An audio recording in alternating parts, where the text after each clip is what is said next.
हाय, good evening. अस्सलामु अलैकुम वरहमतुल्लाहि वबरकातुहू। आज का ये मेरा वीडियो बनाने का मकसद है कि जो दुनिया में चल रहा है, यूक्रेन और रशिया के बीच ऑलमोस्ट 7 दिनों से जो वॉर चल रही है, इससे हमें क्या सीखना चाहिए और अगर ये लड़ाई रुकती नहीं है तो आगे जा कर के क्या प्रॉब्लम झेलनी पड़ सकती है इस दुनिया को, इंडिया को, क्या प्रॉब्लम हो सकती है। और खुदा ना करे, गॉड फॉरबिड, आगे जा कर के अगर रशिया एटम बॉम्ब को, जिसे हिंदी में कहते हैं परमाणु न्यूक्लियर बॉम्ब, अगर यूक्रेन के ख़िलाफ़ या किसी नाटो देश के ख़िलाफ़ यूज़ करती है तो उससे क्या तबाही हो सकती है। तो आज हम इसके ऊपर बात करेंगे। तो न्यूक्लियर बॉम्ब क्या है, मैं पहले आपको कुछ बताता हूँ न्यूक्लियर बॉम्ब की हिस्ट्री। न्यूक्लियर बॉम्ब बनाने वाला देश वो था यूनाइटेड स्टेट्स ऑफ अमेरिका। वो बनाया इसलिए गया था क्योंकि जर्मनी और जापान मिल कर के एक एक देश के ऊपर हमला कर रहे थे वर्ल्ड वॉर 2 में। तो इसको रोकने के लिए, जापान को और जर्मनी को रोकने के लिए न्यूक्लियर बॉम्ब को जो है वो बनाया गया। और फिर जैसे हमने हिस्ट्री में पढ़ा है कि हिरोशिमा और नागासाकी में जो है वो इस बॉम्ब को दागा गया अमेरिका की तरफ से। और विद इन 15 to 20 सेकेंड्स, 15 से 20 सेकंड के अंदर लगभग 50,000 से भी ज़्यादा लोगों की तुरंत मौत हो गई थी। पहले तो ये हिरोशिमा पर जो है वो डाला गया, फिर नागासाकी के ऊपर डाला गया 3 दिन बाद। और ये था first and last use atom bomb का। इसके बाद ट्रीटी साइन की गई और बड़े बड़े देशों की तरफ से ट्रीटी साइन की गई कि आज के बाद हम कभी भी न्यूक्लियर बम को यूज़ नहीं करेंगे। और इसमें बड़े बड़े देशों ने जो है वो साइन किया है इस ट्रीटी को। उस वक्त जो न्यूक्लियर बम था, एटम बम, और आज जो एटम बम मौजूद है वो 1000 गुना ज़्यादा पावर रखता है, 1000 गुना ज़्यादा पावर।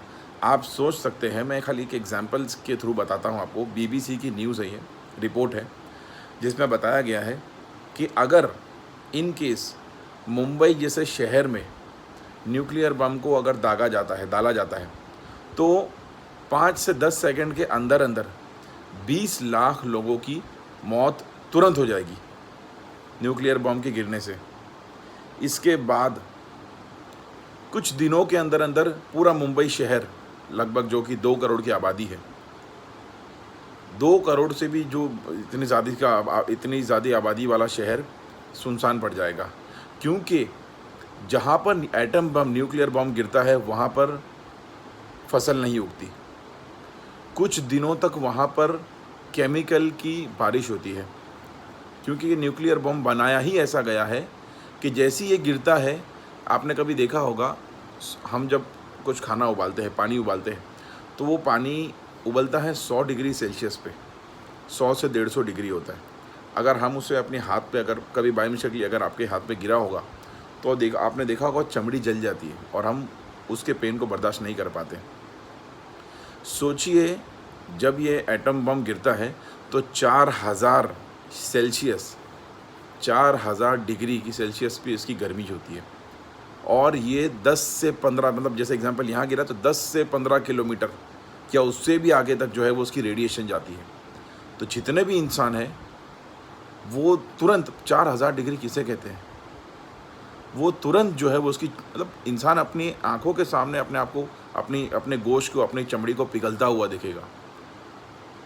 तो ऐसी मौत से ऊपर वाला ही बचा है। तो ये है एटम बम, इसके ये नुकसानात है। इसे बनाया गया था इंसानियत को बचाने के लिए, ताकि जापान और जर्मनी मिल करके बाकी देशों पे और हमला ना कर दें। और अगर जापान अमेरिका से पहले बना दिया होता एटम बम तो पता नहीं वो और क्या क्या करता।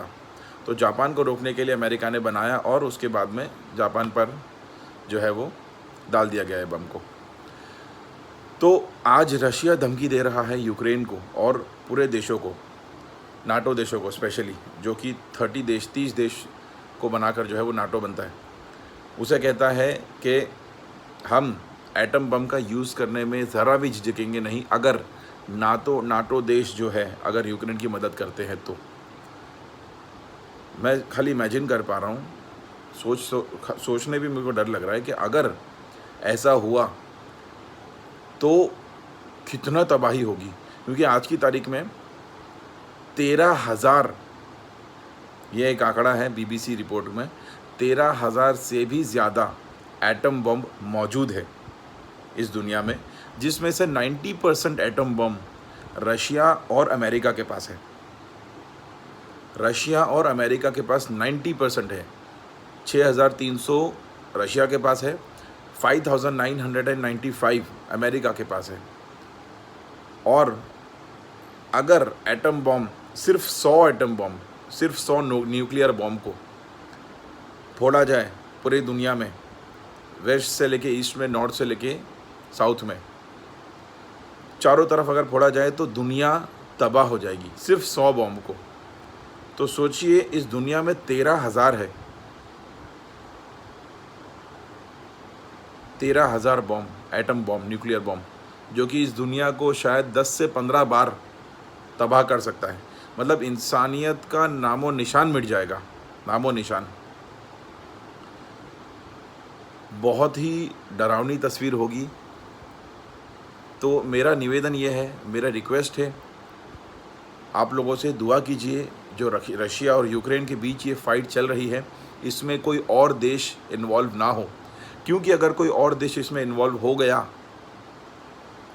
अगर रशिया के सामने स्पेशली, तब तो फिर ये वर्ल्ड वॉर 3 होगा। और वर्ल्ड वॉर 3 में रशिया ने क्लियर कर दिया है आज की न्यूज़ में कि अगर ये वर्ल्ड वॉर 3 हुआ, यानी मतलब जैसे यूक्रेन को किसी ने सोल्जर्स की मदद की, किसी देश ने, तो हम उसके खिलाफ न्यूक्लियर अटैक करेंगे। अगर वहाँ न्यूक्लियर अटैक हुआ है तो अमेरिका रशिया पर न्यूक्लियर अटैक करने से ज़रा भी नहीं पीछे हटेगा। अगर ऐसा हुआ तो अमेरिका को सपोर्ट करने वाले देश अमेरिका की तरफ चले जाएंगे, रशिया को सपोर्ट करने वाले देश रशिया की तरफ आ जाएंगे। सोचिए कितने एटम बम्स यूज़ किए जाएंगे और कितनी जानें जाएंगी। सेव द ह्यूमैनिटी, इंसानों को बचाओ। ये इंसानों ने ही बनाया है, इंसानों की मदद करने के लिए बनाया गया था एक वेपन आज से 80 साल पहले, और आज वही वेपन इंसानों को मारने के लिए काम आ रहा है।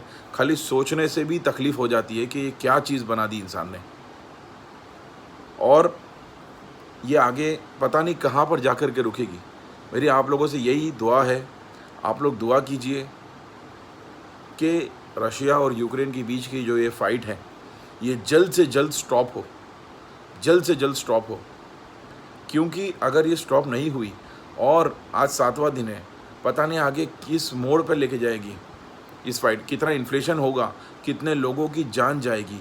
और इन केस कभी एटम बॉम्ब का यूज़ हो गया किसी भी देश, स्पेशली रशिया की तरफ से, तब तो फिर अमेरिका रिटेलिएट करेगा। और ये जंग अगर एटॉमिक वॉर हुआ, तब तो फिर इस दुनिया को, ये हमारे लिए भी खतरा है। इस दुनिया को खुदा बचाए, इस दुनिया को खुदा बचाए। मैंने सोचा आप लोगों के साथ एटम बॉम्ब की थोड़ी जानकारी आप लोगों के साथ भी शेयर करूं कि क्या है एटम न्यूक्लियर बॉम्ब और इसके क्या नुकसानात हैं और क्या हाल चल रहा है दुनिया में, और कैसे इसको रोका जा सकता है। कैसे इसको रोका जा सकता है तो ऑब्वियसली कुछ स्टैंड हमें लेने होंगे। अगर जैसे मैं सोशल मीडिया पे एक्टिव हूँ तो मैं अपने चैनल के थ्रू इस मैसेज को आगे पहुँचाऊँगा। कुछ लोग इसे ट्विटर पे ट्वीट करेंगे। तो ऐसे ही बात करते करते ये बात लोगों में जो है वो आम होगा, लोगों को नॉलेज होगी कि यार ये क्या चीज़ है। और लोगों को जब नॉलेज होगी तो लोग इसके लिए स्टैंड लेंगे। जब लोग ऐसी सब चीज़ों के लिए स्टैंड लेंगे तो बात जाएगी सरकार तक जाएगी। धीरे धीरे बोलते हैं ना, बूंद बूंद से दरिया बनता है। ये सारी चेन है। तो इसके लिए आपको इसके लिए नॉलेजेबल होना ज़रूरी है कि ये क्या चीज़ है, ताकि आप इसकी इन्फॉर्मेशन आगे पहुंचाएं। दुआ की दरखास्त। खुदा हाफिज़।